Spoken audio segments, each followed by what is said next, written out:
Good evening, everyone. We're live and welcome to another weekly episode of our cruise chat for Canadians. We took a week's reprieve last week, but we're glad to be back with you this week. And we have another great edition for you, talking about all things with Mediterranean cruises.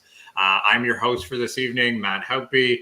With me joining us tonight, the owner of Vacations for Canadians, Tina Dowd, is on, as well as we have Karen, who will be presenting our topic for tonight for the Mediterranean. And new to the Vacations for Canadians family, as a special sneak peek for you, we'll be making it official on our website soon, but as a special sneak peek for tonight, our newest agent to the family is Trisha, who's also joining us this evening. So welcome, Trisha, to our weekly web chat as well. So for those of you who are tuning in, what we do every week, we feature one specific topic. Tonight's topic, of course, being the Mediterranean. We have a discussion about that. Then we follow that up with a Q&A. This gives you an opportunity to ask us questions, and it can be about the topic that we're covering for that episode, or any other questions in general that you might have. You have us on the panel to answer those questions for you. So we have a Q&A at the end of that. And then we wrap it up with a prize giveaway. Now, in order for you to be able to be in that prize giveaway, we need you to comment. So we need to know that you're watching tonight. So be sure to comment to us, say hi, tell us who you are and where you're from, so that we can get you entered into that draw. And then we use all those comments at the end to be able to draw one lucky viewer as our winner. Who are we? Well, Vacations for Canadians, we are your cruise specialists. So we are agents that specialize in cruise vacations. We look after all of your cruise needs. And not only does that mean that we include the cruise, but we can also help you out from door to door. So whether that's helping you out with your flight options, helping you out with pre or post cruise hotel stays, transfers, shore excursions, you name it, we are the specialists that can help you out with that. We are all well-versed and trained in all the different cruise lines. We have sailed on the vast majority of them. So we have that expertise to lend to you. Our services are free of charge. So take advantage of your travel agents that we have here at Vacations for Canadians to be able to help you out with your next cruise vacation. So with that all in mind, we are going to kick things off with our presentation tonight on the Mediterranean. And for that, I'm going to turn things over to Karen. Thank you very much, Matt. Yes, we are talking about the beautiful and sunny Mediterranean tonight, one of my favorite topics. We have talked about this in a cruise chat before, so I'm going to introduce you to kind of who's cruising there, what we're doing, some ports of call that you might be interested in visiting yourself, and kind of some planning tips as well. So without further ado, we're going to talk a little bit about when you should go and who should go. So we'll find out about who we've got in mind for that. We'll talk about Eastern or Western Mediterranean because there are some differences there, and it is a big decision you'll need to help us make together. And we'll also talk about the embarkation ports and some planning. So we'll get started. Now that we're starting to get a little bit closer to summer vacation planning, I think this is a perfect time to think a little bit about what are we going to do this summer. So we've got our winter travel plans already set up. Where are we going next? And the first question you might be wondering is, when is the best time to go on a Mediterranean cruise? Well, the short answer is whenever you have time to, because it is an amazing, amazing cruise. You can go for a week, you can go for 2 weeks or even longer, and really sink into that beautiful Mediterranean culture there. But typically speaking, when we think about our cruising season, the ships, of course, are going to follow the sunshine, right? So they're going to be in the Caribbean destinations in the winter, and then, of course, they're going to redeploy them to other areas in the summertime. So May is when the season typically kicks off in the Mediterranean, and it goes until about October. Now, it doesn't mean you can't go outside of those months, but of course, that is when you'll find the most availability for sailings. So, of course, thinking about that wide span of time, if you're going on the shoulder seasons, May, June, you're probably going to be faced with less crowds. The summer peak when families are traveling with their children, people are out of school. That's when your July and August is going to be even hotter as well as far as temperature goes. And then September, October, it kind of starts to peter out a little bit more, but still a lot to do and gorgeous, gorgeous weather. So really that's the prime time to be going, is any time that suits your needs in that window of time there. So So who is cruising the Mediterranean? So, think about, who goes to the Caribbean. It could be anybody really. And we see a lot of families that are coming to the Mediterranean or asking about the Mediterranean. So a wonderful family vacation where there's lots of culture and history and things to learn about and things to do that is a little bit different than what you might be able to find here in our own backyard. So we do see a lot of requests for families, and a lot of very family-friendly cruise lines are going to the Mediterranean with very, very well-priced voyages. We also get a lot of requests for solo travelers. Again, a lot of the cruise lines are really catering to the solo traveler. They've got solo lounges and whatnot, and it's a fantastic way to just kind of go and explore on your own. So we do see a lot of people who are just saying, hey, I want to go and I want to experience Europe for myself, want to go to the Mediterranean, and they're looking for a solo cabin. We can make that happen for sure. And it is a very popular honeymoon destination. So a lot of people who might be getting married in the winter, or sorry, the spring or summer, they're looking for someplace really special and memorable to go. So it's a terrific place for honeymooners who want to, that very special vacation. And of course, milestone birthdays and celebrations, it could be anniversaries, that special trip is ideal for the Mediterranean, as well as just for a group of friends. So I think in short and long, the answer is anybody is going to be great in loving the Mediterranean areas of our cruising. So then the next big question, so the Mediterranean is big, right? There's a lot of places you could go. And are you looking for an Eastern Mediterranean cruise or Western, and which is best? Well, again, it's really what you want to see and where you want to go. So a few things to keep in mind when you're trying to decide is you can't see it all this time. But I've been to the Mediterranean a few times. I know, Matt, you have as well. It's in Tina as well. It's a very popular place. You can go back time and time again and actually experience different things every time you go. So different countries, different ports of call, or even different areas within those ports of call. You really can't make a bad decision, so don't get too stressed out about it. If you choose Eastern this time, Western next time, it will be incredible no matter what you decide. And then really just pick a place on your bucket list and go. If you want to go to Italy, then we can make that happen. If you've got Turkey in mind, or Portugal or Spain, we can make that happen. So if you're thinking Eastern Mediterranean, just to kind of, get you thinking about what that could mean, it could be Turkey, it could be Greece. There's a lot of Greek isles in there. It could be Italy, it could be Portugal, all those areas in the east there. And if you're thinking Western, it could be Barcelona. Actually, Barcelona and Portugal would be on the Western, or things like the Amalfi Coast, Capri, Naples. Those would be places that you would see in the Western Mediterranean. So why should you go?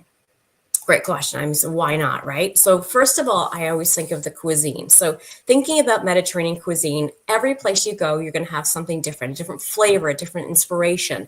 So you really haven't had pizza until you've had pizza in where it's made from, the margherita pizza in Naples. It is incredible to actually experience the real authentic foods that are offered there, the cheese, the wine, all those great things in Tuscany. And of course, gelato in my books is actually a food group. So I also enjoy going tasting when I'm in the Mediterranean to find the best made gelato. My vote is at this point in Florence. That's where I kind of found my favorite flavors. But I'd be interested to hear if you found a better place. In fact, you can actually go to a gelato university when you're there and learn how to make it and participate in that type of thing. So definitely you're going for the cuisine, and there's nothing better than actually getting off the boat, finding a little cafe, having a seat, just watching the world go by for a little bit, and really experience those local flavors.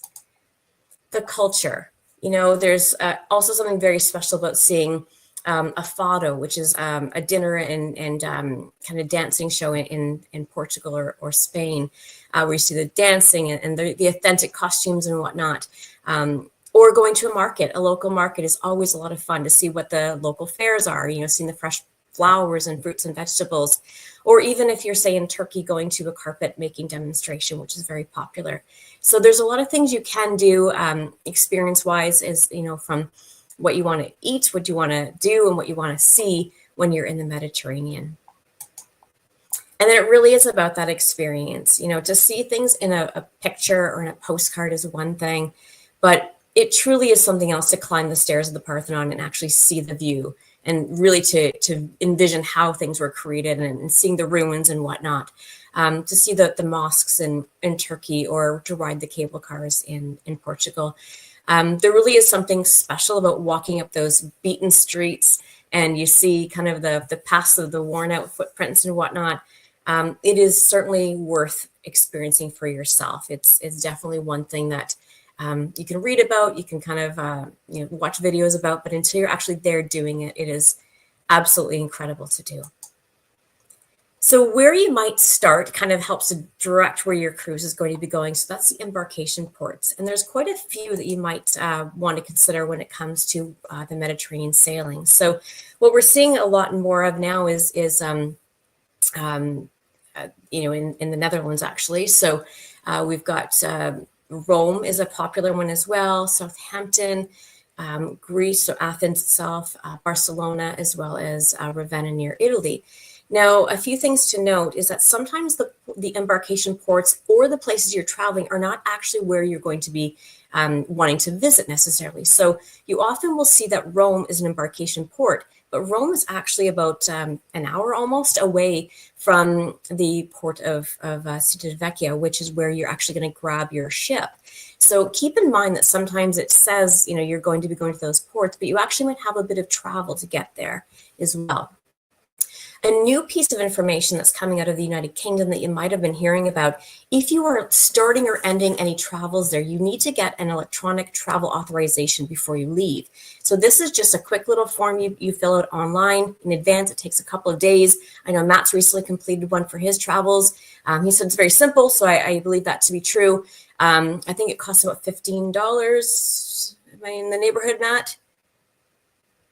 I see nods. Yeah. Yes. Sorry. Thank you. About $15. You just fill out the form online, and then you'll get that electronic permit to go into to the United Kingdom. So something to keep in mind if you are starting your cruise or ending your cruise in the United Kingdom or spending some time there before or after. That doesn't apply if you're actually just landing and moving on. So if you just got a layover, they're allowing you to skip that piece. But lots of really great ports that you might want to spend some time in before you actually board your ship. It's these places are definitely worth the time. So in saying that, a little bit of planning goes a long way. So when you're looking at a beautiful church, you're maybe in Barcelona, you see the beautiful churches that have been under construction for hundreds of years. It is really quite inspiring to actually get the history of those places, to understand the story behind it. And a good local guide is a great way to get that learning. We've got a website that we've got some links that will help you with your planning. You can speak with one of us as well, but they really do bring your trip to life. It's one of those things you don't want to just kind of wing it and say, oh, it's a beautiful place, beautiful building. There's a lot of history back there that we might want to understand, as well as a local, just a regular guidebooks. So I think I've shared with you in the past, so I really am a big fan of Rick Steves. He's got an amazing guidebook. This one is called The Mediterranean Cruise Ports. This is a very loved and weathered book that I carry with me every time I'm heading to the Mediterranean. It's got walking tours. It's got restaurants and places to eat. It's got, different places of interest and even hotels and whatnot. So it does make a big difference to actually spend a bit of time up front to understand what can I do when I'm there. And we are a very good source of that information as well. We love to talk about our travels. We love to make recommendations. So never be shy to ask about, hey, I'm going to Rome for a couple days before my trip. What should I do? What should I see? I'm pretty sure we'll all have some ideas to share with you. Also thinking about how you're going to get around when you're there. So of course, as I mentioned, your ship may port someplace, but that may or may not be where you want to visit. You might want to take a train. If you're a confident traveler, you can take a train into a different port. I think of Florence as well. That is not on the coast. So you're going to have to take a train ride, which could take a couple of hours into the city if that's what you want to see. It's important to know that in advance because you don't want to just show up and find out, oh, this is not what I was hoping to get out of the day, because you actually have to do some traveling. So that the train travel in Europe is fantastic. It's definitely one thing I'd recommend. You can use it kind of like a bus system where you show up, you buy a train ticket, and away you go. Just be sure that you know where you're going and when you're supposed to be getting back, because you don't want to be one of those people who arrives after the ship has left, of course. And then, there's taxi services as well that will take you to where you want to go. So if that is not enough, so they say when you're in in Rome that you toss a coin with your right hand over your left shoulder and you make a wish to return to Rome one day. Definitely don't take a chance and not do that one because you definitely want to go back. But if that's not enough, thinking about your Mediterranean cruise as kind of a destination itself is also the perfect partnership for a transatlantic. So we're not chatting about transatlantics tonight, but if you think about those shoulder seasons when you're kind of starting that transition from the Caribbean over to the Mediterranean sailings, or in reverse coming back in the fall, it's a great idea to, if you don't want to have that plane ride, to extend your vacation and have a nice transatlantic to kind of fully relax you after a very busy and fun-filled vacation. And that's all I have for tonight. Of course, if you've got any questions, by all means, we'd love to hear from you. But aside from that, I'll pass it over to you, Linda. Thank you. So I'm gonna maybe just give everybody a couple of seconds to get their names into the comments. Just say hi, say where you're from, and you'll automatically be entered in the draw. And tonight we're going to give away a Vacations for Canadians money belt, which is perfect for travel, especially when you're heading to Europe, to keep that nice and close to you. And while we're waiting, we can give people a few minutes to get those comments in there. Maybe we'll just do a quick question for our travel advisors.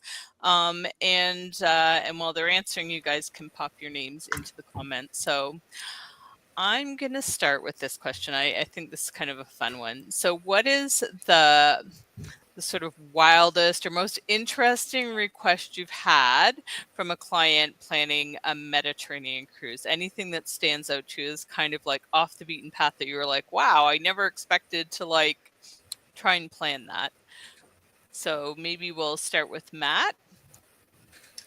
I think I don't know if I'd call it wild, but I know that for a lot of the Mediterranean cruises, the itineraries won't be round trip. So it becomes a little bit more complicated when you have to deal with the flights because you're flying into one location and then returning home from another location. So just looking at flights, sometimes if people aren't well educated on how to research their flight prices, because they're dealing with two different airheads, they start looking at one-way flights, and one-way flights to fly from your home airport into Europe, and then from a different airport in Europe back home.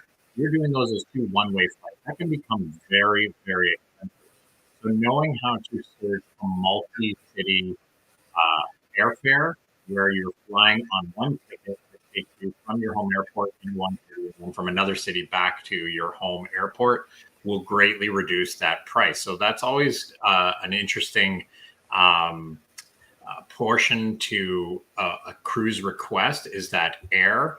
What makes it more complicated and where we get into that wild part of it is where, well, I'm already in Europe, so my cruise starts here, but I want to go to this city first and I want to be able to do a little bit there. So I need you to help me out with some bookings to get me at this city. But then from there, I want to hop over to here because we're so close. I want to see that place as well. And it becomes, the Griswold European vacation where now I'm taking trains to get to here, and then I'm going to hotel here, and then I'm going to stay at a B&B here before I get over to the cruise port, take my cruise, and then I'm going to do a little bit on the other end before flying home. So that's where it gets a little bit more wild, when people just become that much more adventurous, because Europe, there are so many countries that are so close to them that it becomes so much more of a bigger vacation than just the cruise element of it. Awesome. That's a good point, Matt. It can mushroom to something bigger, can't it? When you start with kind of the anchor of the cruise, and then it's like, well, I'm so close, and that's the beauty of Europe too, right? Their transportation is so incredible that you can kind of do that little expansive travel on either shoulder. That's great.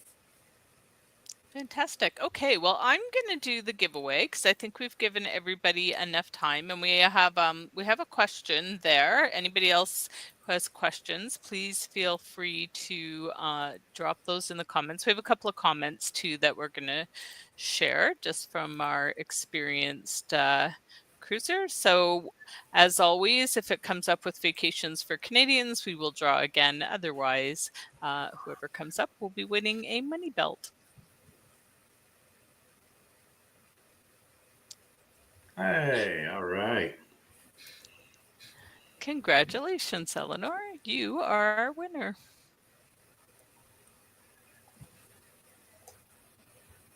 And although we didn't touch on European destinations in regards to, the risk of pickpockets and stuff like that, it's definitely something that's very prevalent, especially if you are using public transportation. I know that for the group that we just had when we went to Europe, in researching a lot of the ports that we were visiting, our start and end locations with Barcelona and Athens, it was just something that for public education, not really to scare anybody, but just to make them aware if they haven't traveled to these kind of locations before, that pickpocketing can become quite prevalent in some of these locations, especially when you're using public transportation like trains and things like that, where you're in crowded areas. If you're in the markets, definitely when we were in Barcelona, there is some massive, beautiful markets to go and check out. But these are those target locations for them. So having something like a Vacations for Canadians money belt will certainly come in handy for visiting those kind of locations.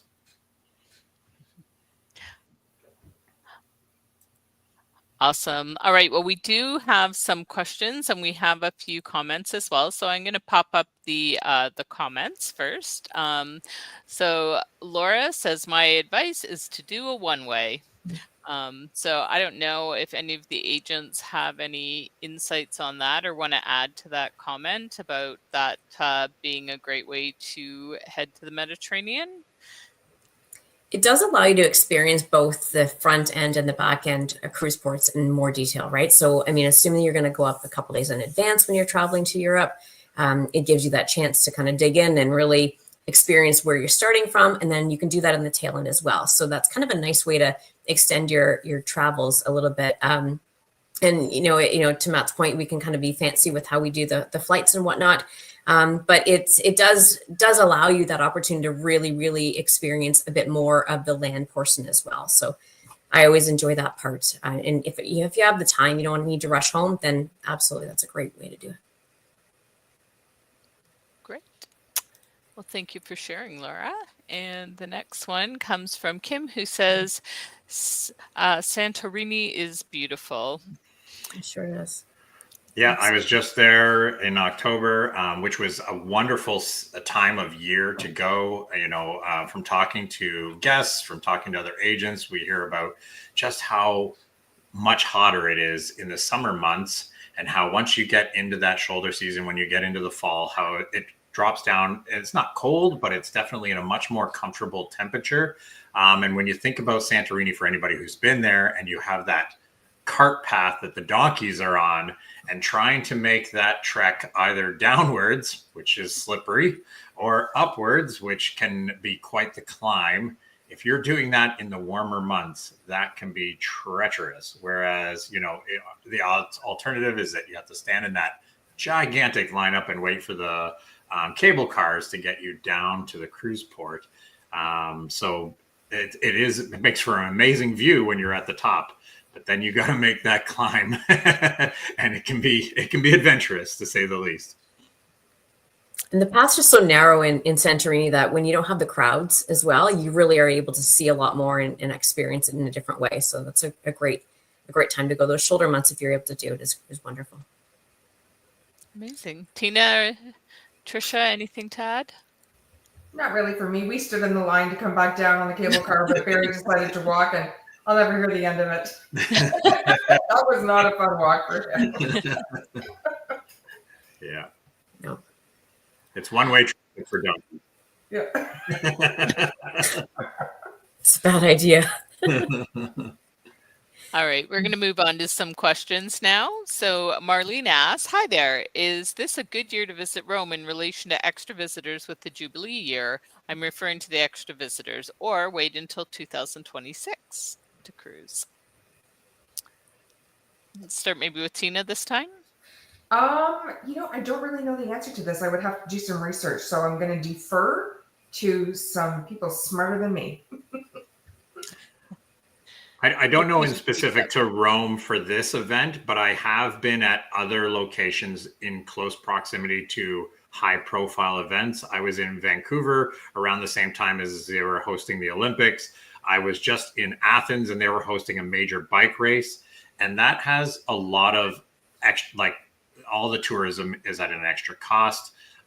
There is complications to the traffic, and because there's a lot of road closures and things like that, and it can make navigation challenging, even if you are going during a good time of year. If you're going to a time like this where there is a specific event going on and all of a sudden you introduce all these different closures, security measures are heightened. And so sometimes they close off access to certain areas.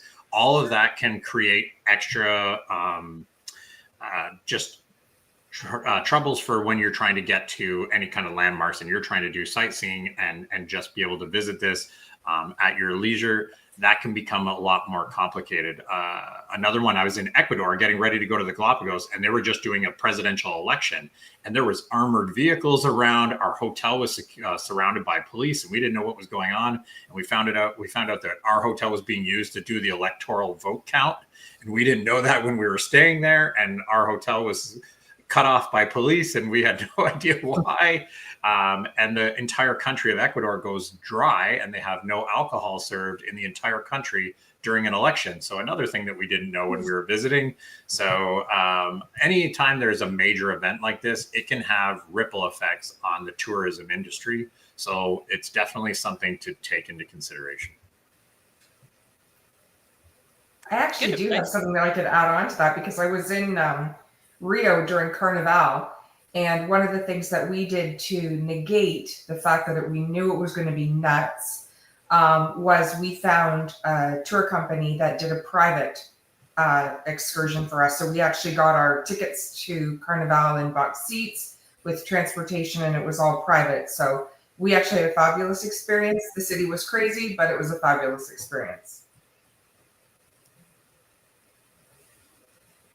So I guess it's a little bit of like, do a little bit of research and also your comfort levels of how, you know, this could impact your trip.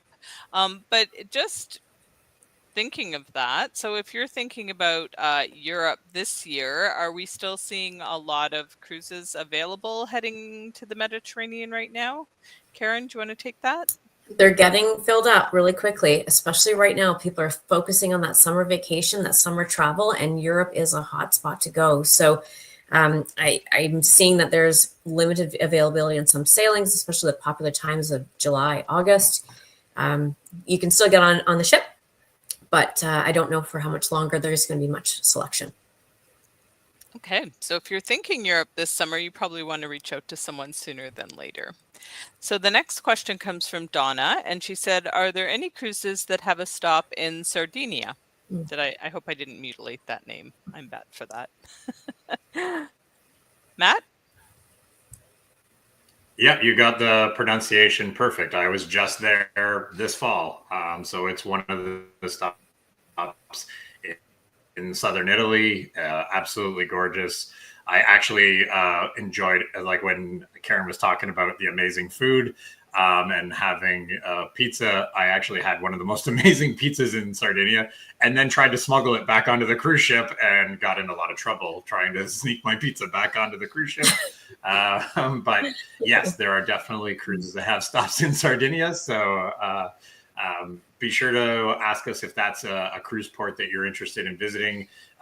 They have some amazing wine. I brought some wine home from there that I didn't open, so it is still here in my house ready to be enjoyed. But they had some amazing wines there that I was able to sample and brought some home. And definitely an amazing port to visit in southern Italy.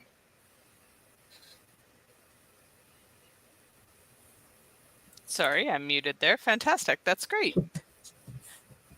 So any of our agents would be able to help you out with finding a cruise that heads there. All right, our next question comes from Doug. Doug says, any idea when the ETIAS will start in Europe? Anybody know?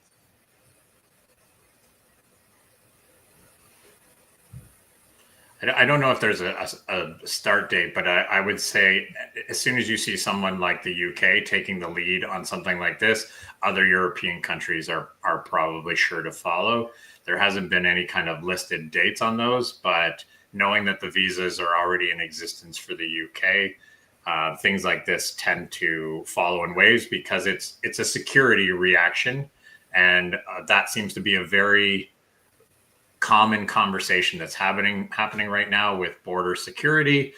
We're certainly experiencing that right now in Canada. So you can expect this type of security measure to start coming into place everywhere. And I wouldn't be surprised if we don't take similar measures for entry into Canada for foreign visitors as well. Great.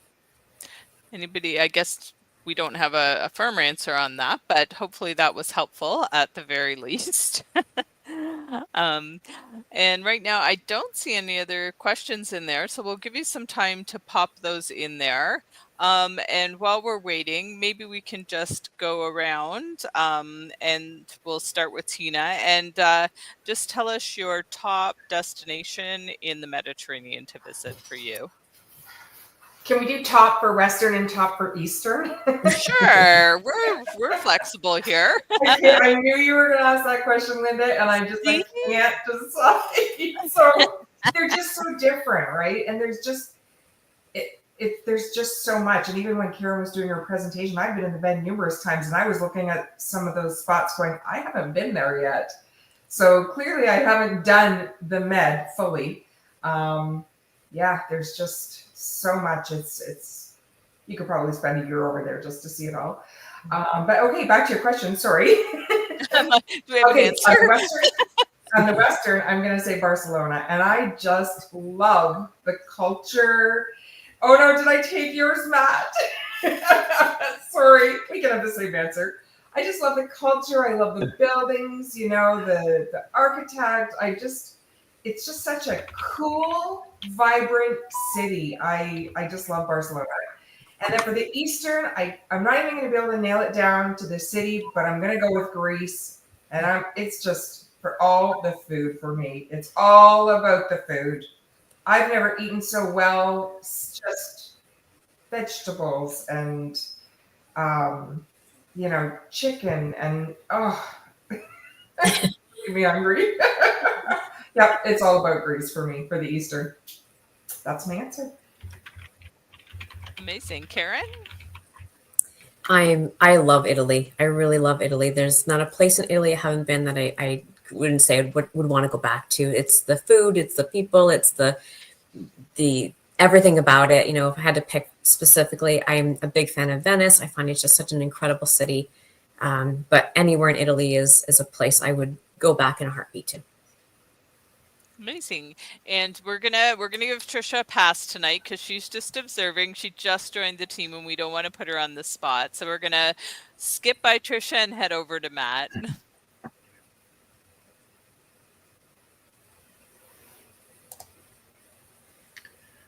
Yeah, I have to echo what Tina said about Barcelona. I was just there and I spent a few days there before the cruise, and I really went into it with an open mind and a real lack of education when it came to just the architecture of it all, with all the Gaudi buildings and the Parc Güell.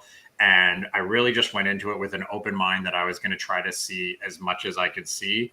I did not stop for 2 days straight of just straight up seeing as many different landmarks, doing all the walking tours, like from the crack of dawn right up until nighttime, walking tours through the city that had different foods and everything like that for 2 days straight. And I still didn't barely scratch the surface of what there was to offer in Barcelona. It was so unbelievable. And another destination that I know we didn't talk about on here, but that I absolutely love is Croatia. Croatia is another one that I got to spend a lot of quality time in. Not so much from a tourism perspective, but more for work. But I did get to spend some amazing time in Croatia. And when I did get some downtime, I got to go to the beaches in Split. I got to spend some time in Zadar. And then, of course, I've seen all the amazing photos and heard from all of our clients that have been to Dubrovnik and just how unbelievably beautiful it is there. So that would be another one of my, places that I would love to return to.